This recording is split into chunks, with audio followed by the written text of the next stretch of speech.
কথা মনে পড়ে গেল, যেসব সেকুলারিস্ট যারা বলছে যে আসলে ফিলিস্তিনবাসী এরা হচ্ছে জঙ্গি, মিডিয়াগুলো প্রচার করছে না। আসলে ফিলিস্তিনটা কার, এই ভূখণ্ড কার, এটা জানার দরকার আছে। আমরা বলছি আমাদের, ইহুদিরা বলছে তাদের। কেন ইহুদিরা তাদের বলছে? বলছে যেহেতু নবী ইব্রাহিমের সন্তান ইসহাক ইয়াকুবকে ঈশ্বর ওই ভূখণ্ড দিয়েছে। নবী সুলাইমান যেহেতু বানি ইসরায়েলের নবী, আর নবী সুলাইমান টেম্পল অফ সুলাইমান তৈরি করেছে, বাইতুল মুকাদ্দাস, তো যেহেতু সে বানি ইসরায়েলের নবী, তাদের, এটা তাদের দাবি। আর খ্রিস্টানরা বলছে জি না, কারণ বানি ইসরায়েলের সর্বশেষ নবীর নাম হচ্ছে নবী ঈসা আলাইহিস সালাম, তিনি বাইতুল মুকাদ্দাসকে পরিচর্যা করেছেন, অতএব এই বাইতুল মুকাদ্দাস এটা আমাদের, মানে ফিলিস্তিন তাদের। খ্রিস্টানরা তাই বলছে। আমরা মুসলমান বলছি না, আসলে বাইতুল মুকাদ্দাস মুসলমানদের। ভাই, তিনটে ধর্মের মানুষই এই বাইতুল মুকাদ্দাস, ফিলিস্তিনের মসজিদকে নিয়ে, ফিলিস্তিনের ভূখণ্ড নিয়ে, তিনটে ধর্মের মানুষই তারা দাবি করছে এটা আমাদের, এটা আমাদের, এটা আমাদের। আর গোটা বিশ্বের মিডিয়াগুলো তারা বেশিরভাগ রায় দিচ্ছে কাদের? ইহুদিদের পক্ষে দিচ্ছে না ভাইজান। আর এটা বাহ্যিক দিক থেকে দেখলেও মনে হবে তাই তো, কারণ ফিলিস্তিনি শহরটা এটা বানি ইসরায়েলের, এটা তাদের। মুসলমান এখানে আসলো কোথা থেকে? মুসলমানদের আরব ভূখণ্ড, আরব ভূখণ্ড মক্কা মদিনার মুসলমানদের। এটা তো বাহ্যিক দিক থেকে মনে হয়। ছোট্ট একটা ঘটনা বলে বুঝতে পারবেন। নবী ইব্রাহিমের সঙ্গে আল্লাহ একটা টোটাল 3টে চুক্তি করেছিল। আমি কোরআন থেকে বলছি না, ওল্ড টেস্টামেন্ট বাইবেল থেকে বলছি। এগুলো কোরআনেও আছে এবং ইসলামী সেকুলার যেগুলোকে বিশ্বাস করে সেগুলোকে তথ্য দিয়ে আমি আলোচনা করছি। বাইবেলের old testament book of Genesis, আদি পুস্তক, চ্যাপ্টার 12 ভার্স নাম্বার 1, 2, 3, 4। নবী ইব্রাহিমকে ঈশ্বর সদাপূর্ব বলছে, ইব্রাহিম তুমি যাও, আমি যেখানে তোমাকে আদেশ করছি সেখানে তুমি যাও, এবং তোমার সঙ্গে আমি এক মহান জাতি তোমার ভেতর থেকে উৎপন্ন করব, এবং তোমার সঙ্গে আমার একটা চুক্তি হবে। সেই চুক্তি হচ্ছে এটা যে তোমার সন্তানদের মধ্যে থেকে মিশর থেকে ফুরাত নদী যারা পাবে, এরা হচ্ছে সেই মহান জাতি। এদের নিদর্শন তিনি কিছু বলেছিলেন। Bible book of Genesis chapter 17 verse number 10। নবী ইব্রাহিমকে বলেছিলেন ঈশ্বর, আজকের দিনে বাইবেলে মজুদ আছে, এখনো আছে, জলজন্ত করছে। কেউ যদি চ্যালেঞ্জ করতে চায় চ্যালেঞ্জ করুক, ইহুদি বা খ্রিস্টান, যে কোনো। বাংলা ভাষাতে কম নেই, খ্রিস্টানরা অনেক আছে। নবী ইব্রাহিমের সঙ্গে চুক্তি হয়েছিল ঈশ্বরের, যে ইব্রাহিম তোমার সন্তানদের মধ্যে যারা খাতনা করবে, যারা সার্কামসিশন করবে, সুন্নতে খতনা করবে, তারাই হচ্ছে সেই মহান জাতি যারা আমার আশীর্বাদ প্রাপ্ত। Bible book of Genesis chapter 15 verse number 15, 16, 17, 18। এখানে আর একটা চুক্তির কথা বলা হচ্ছে।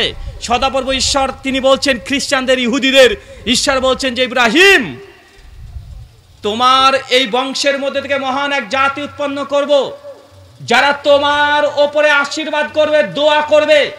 তাদের চিহ্ন হচ্ছে ইব্রাহিমের ওপরে যারা দোয়া করবে, আশীর্বাদ করবে, এরা হচ্ছে মহান জাতি। ভাই বলেন তো, নবী ইব্রাহিমপুরে দোয়া আশীর্বাদ কারা করে পৃথিবীতে?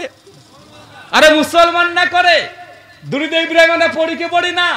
কথা বলেন ভাই। তথ্যগুলো কিন্তু বাইবেল থেকে বললাম, ইহুদিদের তালমুদ, ইহুদিদের ওল্ড টেস্টামেন্ট তাওরাত তানাখ থেকে বলছি। এখনো জল জল করছে, পরিষ্কারভাবে বলছে সেই মহান জাতি ফিলিস্তিনের ভূখণ্ড কারা পাবে?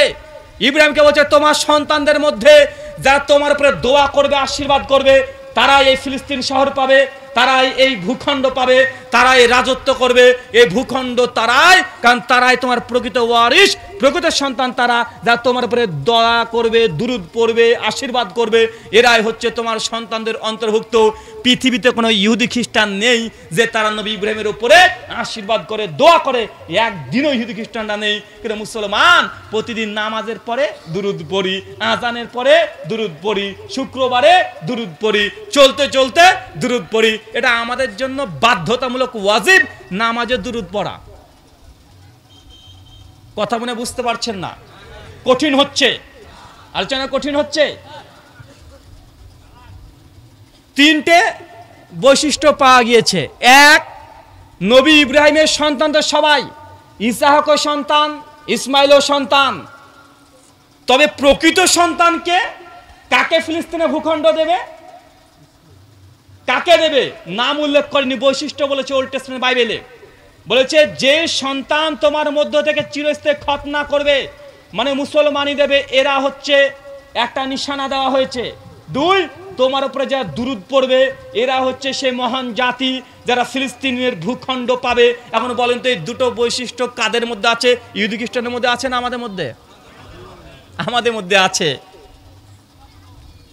তো ফিলিস্তিনবাসী বা ফিলিস্তিন যখন দিয়েছিল তখন একটা শর্ত উল্লেখ করে দিয়েছিল, কিন্তু ইহুদিরা সেই শর্ত পূরণ করেনি।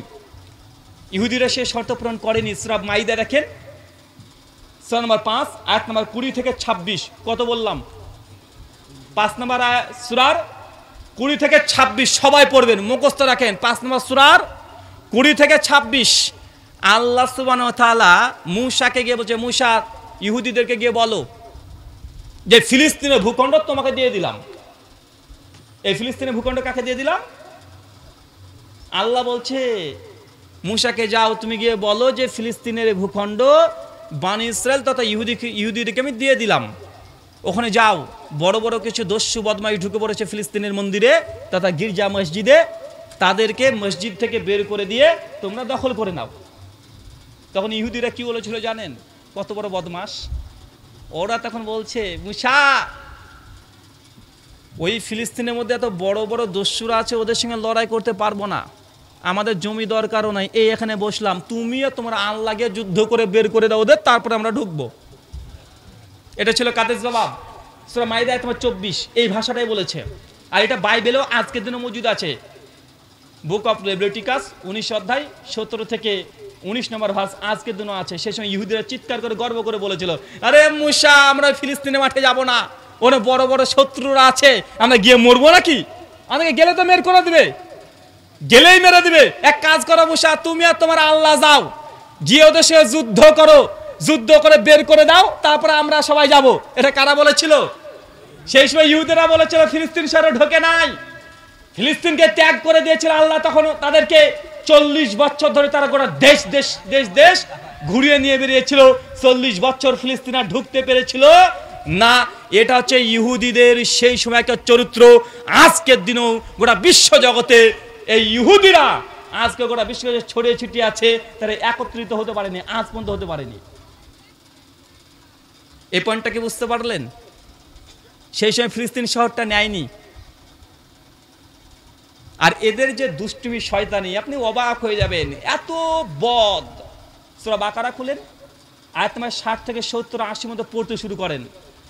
আল্লাহ বলছেন যে ইব্রাহিম যাও, মূসা তুমি যাও তো। যখন ইব্রাহিম সালামের ঘটনা শেষ, এখন মূসাকে পাঠানো হয়েছে।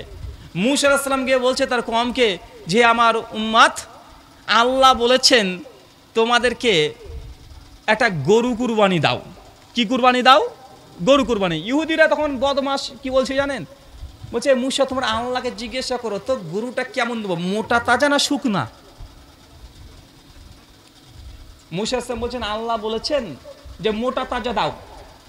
তখন ইহুদি উঠে আবার বলছে তোমার আল্লাহকে জিজ্ঞাসা করো তো গরুর রং কেমন হবে, সাদা না কালো? কথা বুঝতে পারছেন না? বলছে তোমার যেমন ইচ্ছে তেমন দাও। আবার বলছে তোমার আল্লাহকে জিজ্ঞাসা করো তো। মানে একের পর এক প্রশ্ন করেই যায়, অযথা প্রশ্ন, কারণ তারা আল্লাহর এই বিধান মানতে চায় না। আমাদের মুসলিম সমাজেও আছে যারা আল্লাহর বিধান মানতে চায় না, তারা দেখবেন এক একজন এক এক রকমের কথা বলে, আছে না নাই? অপব্যাখ্যা করে, যে মানতে চায় না, ব্যাখ্যার পর ব্যাখ্যা, প্রশ্নের পর প্রশ্ন। ওই যে সহিহ বুখারী 725 নম্বর হাদিস খুলবেন, সুনান আবু দাউদ 666 নম্বর হাদিস খুলবেন। আল্লাহ নবী বলছেন যখন নামাজে দাঁড়াবে কাদের সঙ্গে কাঁধ, পায়ের সঙ্গে পা লাগিয়ে দাঁড়াও, ফাঁকাগুলোকে বন্ধ করো, ফাঁকা থাকলে শয়তান প্রবেশ করবে। হুজুর বলছে যে দেখো ওরা বলছে কাতারে যদি ফাঁকা থাকে শয়তান প্রবেশ করবে, তো বুঝলাম তারা কাঁধের সঙ্গে কাঁধ, পায়ের সঙ্গে পা লাগালো, শয়তান এদিক দিয়ে প্রবেশ করলো না, কিন্তু মাঝখান দিয়ে যে শয়তান যাতায়াত করবে। ভাই এমন ব্যাখ্যা করে কি করে না? আলেমরাই করে, ইহুদিরাও করেছিল। বলছে কেমন গরু বলো তো, মোটা না তাজা, মোটা না শুকনা, সাদা না কালো, বেটে না লম্বা, মেয়ে গরু না ছেলে গরু? প্রশ্নের পর প্রশ্ন। এটা ছিল ইহুদিদের স্বভাব। স্পষ্ট যখন আয়াত যে কুরবানি করো, ও কুরবানি করবে, নচেত প্রশ্নের পর প্রশ্ন, কারণ আল্লাহর বিধান মানতে চায় না।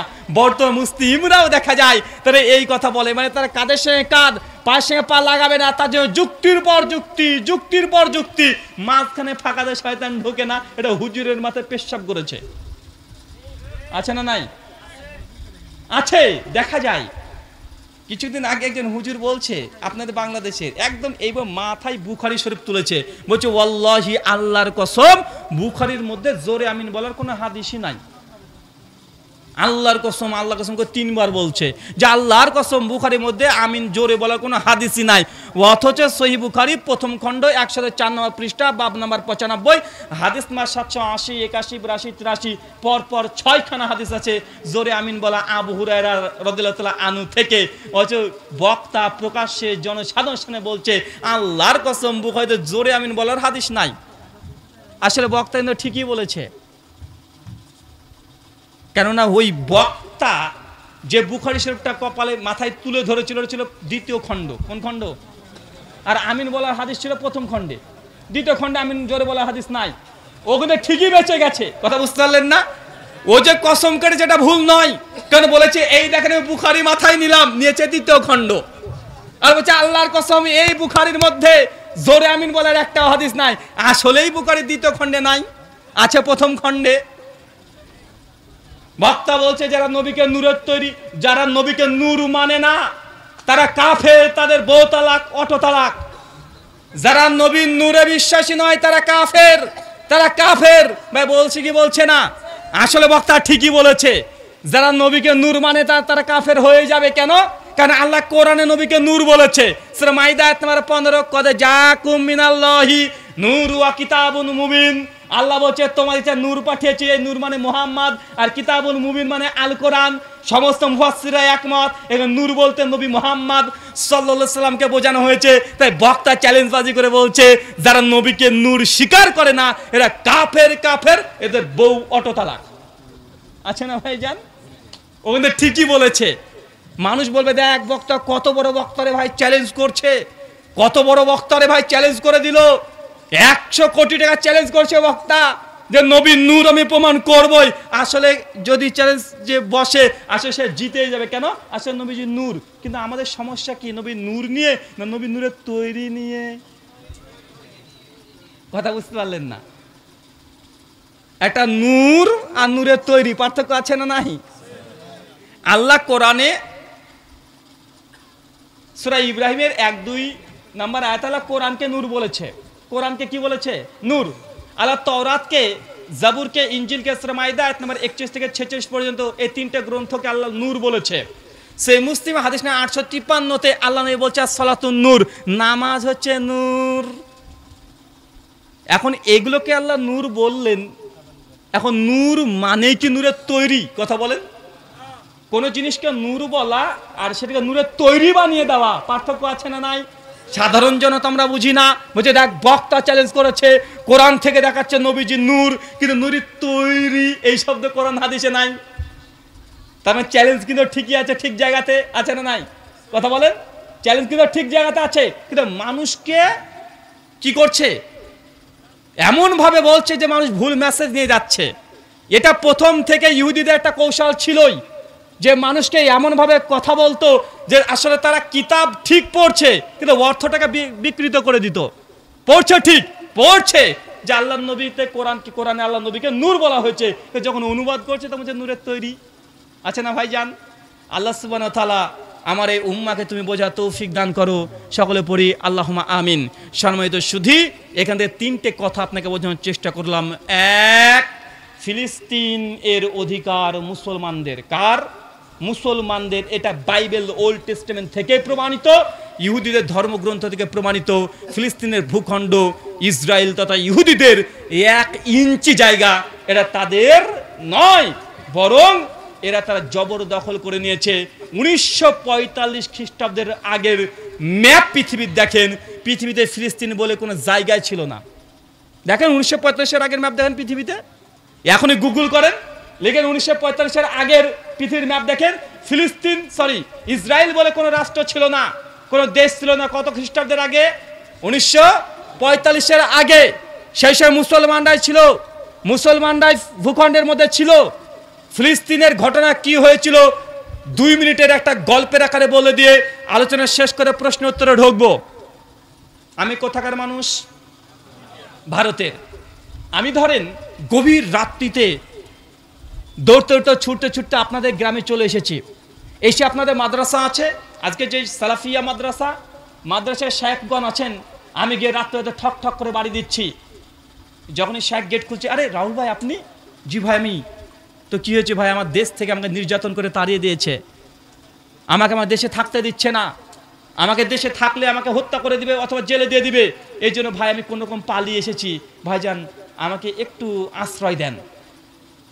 তখন শেখ বলছে যে আরে তাই তো। উনি তখন করেছেন কি, সঙ্গে সঙ্গে বলছে রাহুল ভাই আসেন, আপনি আমার মাদ্রাসায় থাকেন, চলেন আমার বাড়িতে চলেন, চলেন বাড়িতে চলেন, আপনি যতদিন ইচ্ছে থাকেন, খাওয়া দাওয়া করেন, কোনো সমস্যা নেই ভাই, আপনি আমাদের ভাই, আপনি আমাদের দিনী ভাই। এখন আমাকে ধরেন উনি ওনার বাড়িতে নিয়ে চলে গেছেন, আমি বাড়িতে আছি, রীতিমতো খাওয়া দাওয়া সব করছি উনার বাড়িতেই। কয়েক বছর পরে শেখ আমাকে তখন বলছেন যে রুহুল আমিন ভাই সামনে ঈদ আসছে, আমি বউ ছেলে নিয়ে একটু ঈদের বাজার করতে যাচ্ছি, আপনি একটু বাড়িটাতে থাকেন ভাই, কিছু মনে করিয়েন না। আমি তখন বললাম আচ্ছা ভাই যান আপনি। এখন উনি করেছেন কি, উনি ওনার বউ ছেলে নিয়ে সব বাড়ির বাইরে চলে গেছেন বাজার করতে। উনি গভীর রাত্রিতে পারে বাজার ঘাট করে বাড়ির বাইরে দাঁড়িয়ে আছে। কোথায় কোথায় বলেন তো ভাইজান? বাড়ির বাইরে। আর আমি কোথায় আছি এখন? কোথায় আছি আমি? আমি বাড়ির ভেতরে। ঘর কার? ঘর উনার। উনি কোথায় আছেন? বাড়ির বাইরে। আর আমি আছি ঘরের মধ্যে। উনি এবারে সে নক করছে, আমি ভেতর থেকে বলছি কে? উনি বলছেন রুহুল আমিন ভাই আমরা এসেছি, কই গেট খোলেন। আচ্ছা আপনি কে? বলছে ভাই আমি গো। তখন উনি বলছেন কেন আপনি চিনতে পারছেন না, গেট খোলেন। ভেতর থেকে আমি আর গেট খুলছি না, আর উনি চিৎকার মারছে গেট খোলেন গেট খোলেন। মানুষ তখন জড়ো হয়ে গেছে, তখন আমি গেট খুলে বলছি এত রাত্রিবেলা আপনি কেন গেট খুলছেন, মানে ধাক্কা দিচ্ছেন। উনি তখন বলছে আমার বাড়ি আমার ঘর, আর আপনি আমাকে কথা বলছেন মানে? প্রতিবেশী তখন বলছে ধুর, এই বাড়ি তো আপনার নয়, এই বাড়ি যে ভেতরে আছে তার। কথা বুঝতে পারলেন না ভাইজান? প্রতিবেশী তখন কি বলছে, তখন আমি বাড়ি থেকে চিৎকার মারছে আমার বাড়ি, আর সরি উনি বলছেন, আর আমি ভেতরে বলছি এটা আমার বাড়ি, আমি ঘরের মধ্যে আছি, দেখতে পাচ্ছ না? উনি তো বাইরে, উনি আসছেন আমার বাড়িতে। ফিলিস্তিনের সঙ্গে ঠিক এই সিনটাই হয়েছে। যখন ইহুদিদেরকে 60 লক্ষ ইহুদিকে হিটলার হত্যা করে দিল, ইহুদিরা বিশ্বের কোনো জায়গা তার আশ্রয় পেল না, সেই সময় মুসলমানদের দেশ ফিলিস্তিনে চলে গেল, গিয়ে মুসলমানদেরকে বলছে ভাই আপনারা তো আমাদের জ্ঞাতি ভাই, আপনিও ইব্রাহিম নবীর সন্তান, আমরা ইব্রাহিম নবীর সন্তান, ভাই আমরা তো জ্ঞাতি ভাই, আমাদেরকে খ্রিস্টানরা হত্যা করে দিয়েছে, ভাই আমাদেরকে রক্ষা করেন, একটু আমাদেরকে জায়গা দেন। মুসলমানরা নরম হৃদয়ের মানুষ, ওরা সঙ্গে সঙ্গে বলছে ভাই কোনো সমস্যা নেই, আসেন আমাদের বাড়িতে থাকেন, আমাদের এই ভূখণ্ডে থাকেন, খাওয়া দাওয়া করেন, যা ইচ্ছা তাই করেন, কোনো সমস্যা নাই। মুসলমানরা ইহুদিদেরকে তখন জায়গা দিয়েছিল। এটা হয়ে গেছে খাল কেটে কুমিরানা। এটা কি? খাল কেটে কুমিরানা। এখন ইহুদিরা আস্তে আস্তে গোটা দেশের ইহুদি তখন ফিলিস্তিন দখল করতে লেগেছে। কথা বুঝতে পারলেন না? মানে ওদের কয়েকজনকে যখন দিয়েছিল আশ্রয় 1800 খ্রিস্টাব্দের দিকে, আস্তে আস্তে ইহুদিরা ভেতরে চক্রান্ত করে গোটা বিশ্ব জগতের যত কোনাতে ইহুদি আছে সবগুলোকে জড়ো করছে এই ফিলিস্তিনে। যখনই ইহুদিরা সংখ্যায় বেশি হয়ে গেল, তখনই তারা মুসলমানদের কাছ থেকে জোরপূর্বক তারা এই ঘর দখল করে নিচ্ছে। মানে একটু আগে যে ঘটনা বললাম, মানে যখন আমি ভেতরে চলে এসেছি তখন বলছি আমার ঘর, আর বাইরে কারা মানুষ বলছে যে হ্যাঁ যে ভেতরে আছে তারই ঘর। আল্লাহ সুবহানাহু ওয়া তাআলা মুসলিম উম্মার বাইতুল মুকাদ্দাস আর ফিলিস্তিনের ভূখণ্ড, পবিত্র ভূখণ্ড তুমি মুসলিম উম্মাকে আবার ফেরত দাও। সকলে পড়ি আল্লাহুম্মা আমিন। আল্লাহ গোটা বিশ্ব জগতে যেসব নিরীহ মুসলমানরা নির্যাতিত, আল্লাহ তুমি তাদেরকে সাহায্য এবং সহযোগিতা করো, গায়েব মদদ দিয়ে সাহায্য সহযোগিতা করো। সকলে পড়ি আল্লাহুম্মা আমিন। এই বলে আলোচনা শেষ করছি। প্রশ্নোত্তর আছে, করবো না চলে যাব? যে রাত কিন্তু অনেক হয়ে গেছে। জি আচ্ছা, বিশেষ একটা ঘোষণা, বিশেষ ঘোষণা দুইটা।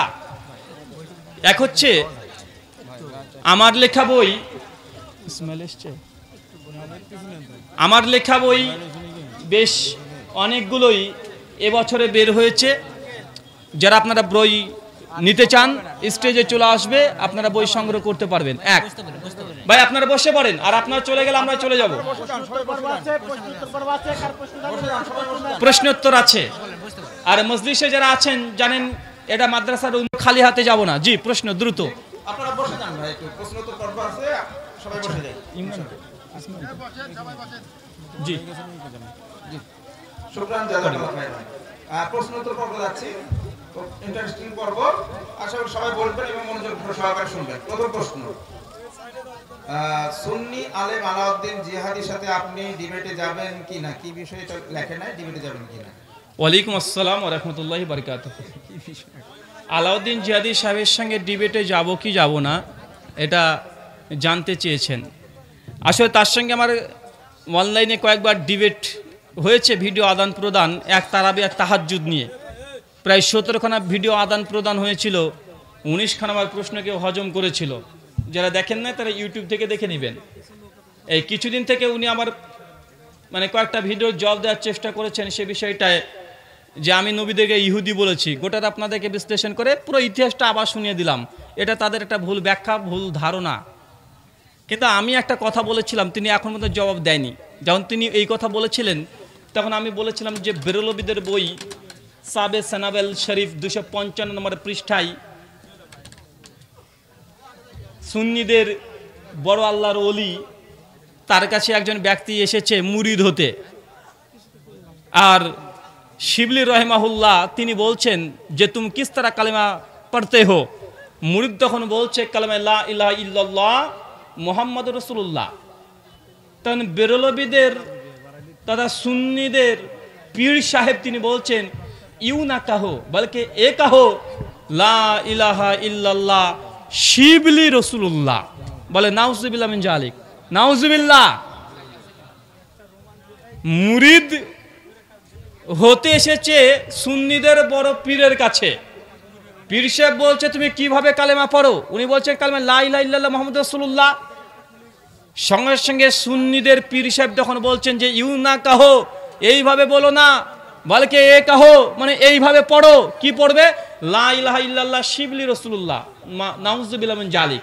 ভাই বলেন তো, কেউ যদি কালেমাই রাসূলুল্লাহ মুহাম্মদ সাল্লাল্লাহু আলাইহি ওয়াসাল্লাম বাদ দিয়ে যদি পীরের নামে কালেমা পড়ে মুসলমান থাকতে পারে? আমি বলেছিলাম যে জিহাদি সাহেব এতই যখন বলছেন ইহুদির দালাল খ্রিস্টানের দালাল, তো এটা কি আপনারা কি কালেমা পড়েন মুরিদকে?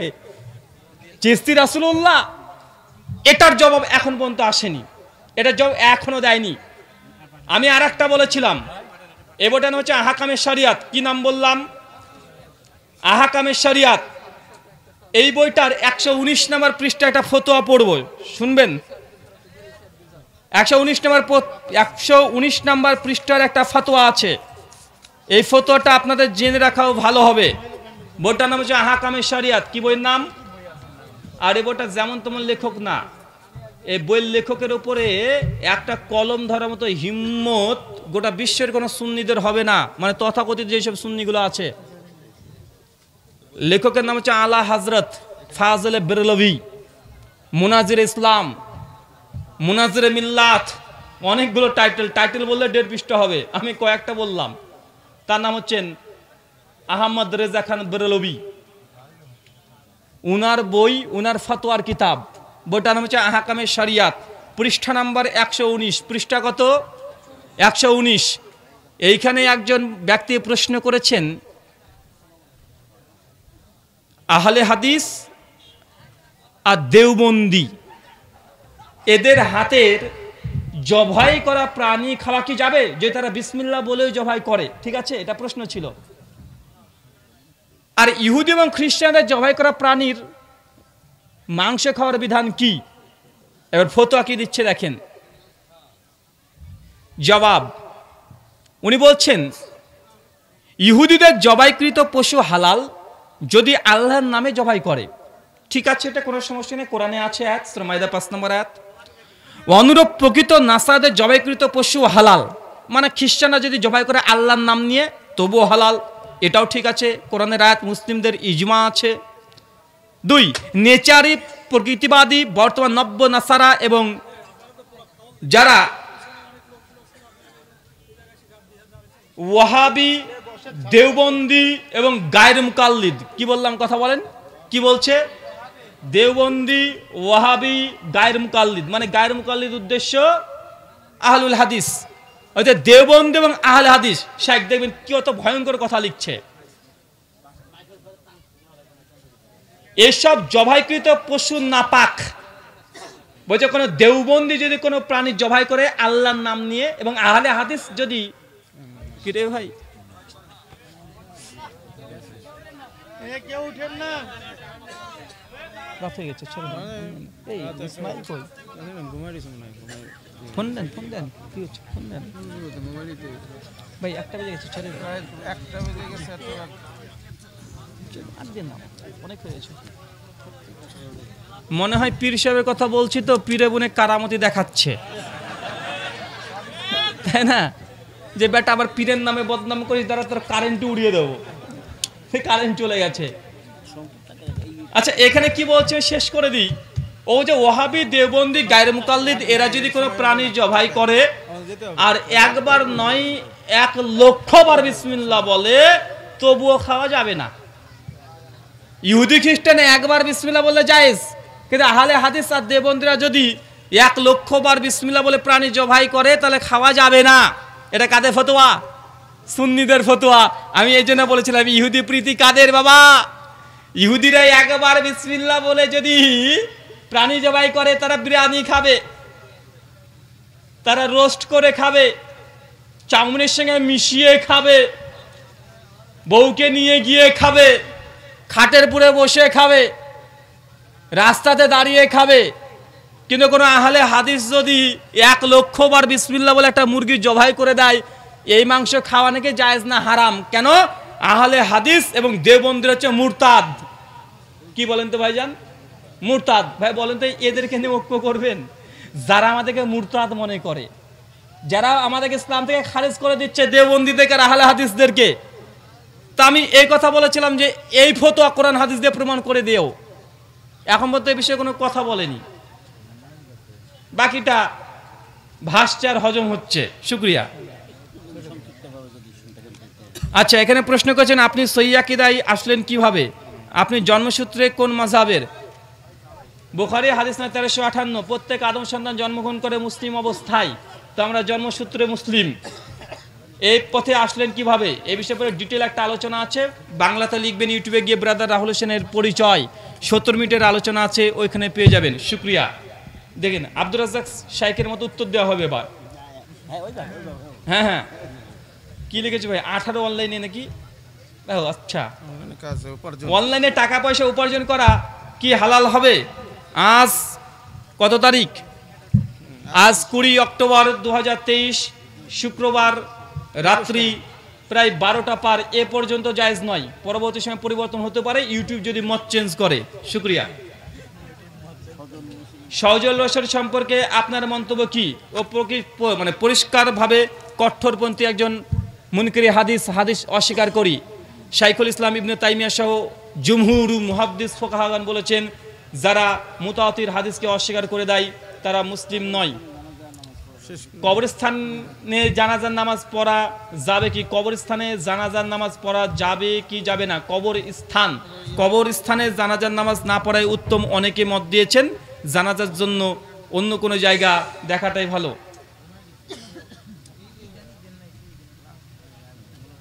ইল্লাল্লাহ জিকির করা যাবে কি যাবে না? ইল্লাল্লাহ জিকির করা যাবে কি যাবে না, এটা অনেক বড় ধরনের একটা বিদাত। শুধু ইল্লাল্লাহ করে জিকির হয় না। যে হুজুর বলেছে কোরআনে তো ইল্লাল্লাহ আছে, তাই ইল্লাল্লাহ জিকির করা যাবে। কোরআনে খিনজির এই শব্দ আছে সূরা মাইদায় 90 নম্বর আয়াতে। তো খিনজির করলে কখনো জিকির হয় না। শুকরিয়া। সর্বনাই পীরের আকীদা কেমন? একদম আমার টিউড বয়কে জিজ্ঞাসা করবেন, আবরার সাহেবকে দলিল সহ জানাবেন। বেদে মারেফত পৃষ্ঠা নাম্বার 15 পীর সাহেব লিখেছে যে আল্লাহর আন্দাজ নাই।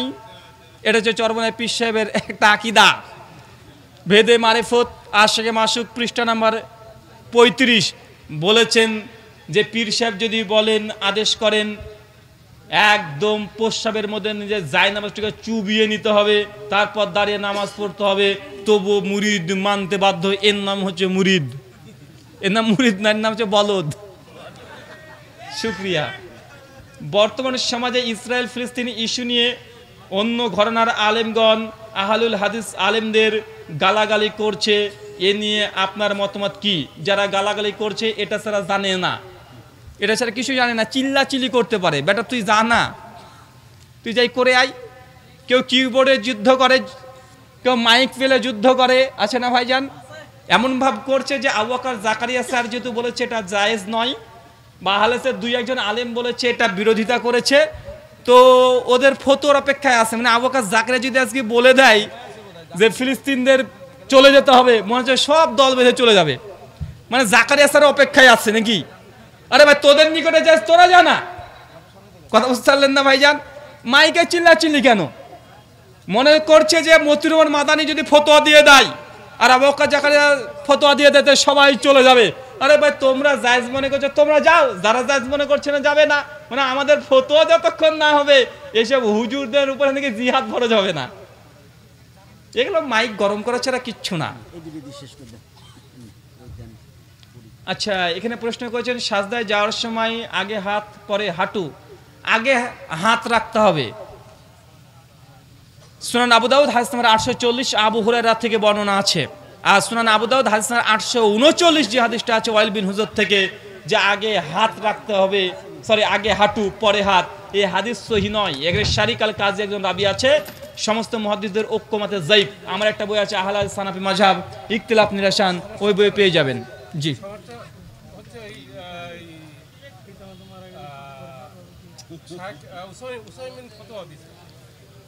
বলে দিয়েছি, জয়ীফ হাদিসের ভিত্তিতে ফতোয়া ছিল ওটা। জি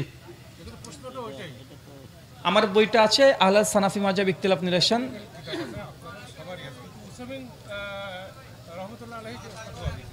বললাম তো উনিও হাদিসটাকে হাসান বা সহিহ ধরেই তিনি ফতোয়া দিয়েছেন, কিন্তু হাদিসের রাবি শারিক বিন কাজী উনি জয়ীফ রাবি। জি পিতামাতা মারা গেলে কি পাড়া খাওয়া কি যাবে? চল্লিশা খাওয়া যাবে কি যাবে না? দেওবন্দীদের মতো হারাম, যাবে না, বেদাত। মারফুল কোরআন পৃষ্ঠা নম্বর 35।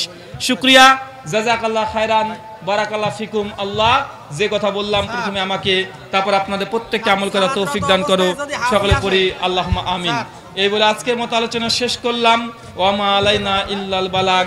সুবহানাকাল্লাহুম্মা ওয়া বিহামদিকা আশহাদু আল্লা ইলাহা ইল্লা আনতা আস্তাগফিরুকা